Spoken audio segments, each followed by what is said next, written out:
be paying anything for energy at all? No, I imagine you wouldn't. Over a year, you know. So they opted to go for putting everything in the loft, so that's why the piping is going up there. Mm. Oh, I see. Into the loft. The piping actually goes the full length of the house, because that's where the old gas boiler used to be.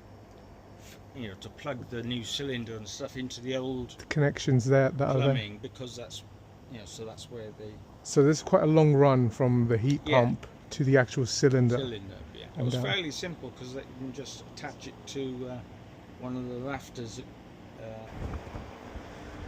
can't really hear at all inside the house, you know, unless you had your window open. So they've got a condensate pipe in the middle, and then the two runs there. That looks pretty cool. You have to have a bit of gravel around the edge of this slab for you know, for the condensate to drain away. Yeah. A system whereby if any part of the system gets too cold and starts icing up, it would defrost. It defrosts itself automatically. Yeah. 3.6 for the month and 3.2 overall. Yeah. Pretty good efficiency. Mm. Back of the house, along the side. That's a big run, almost 10-12 meters, I imagine. Mm.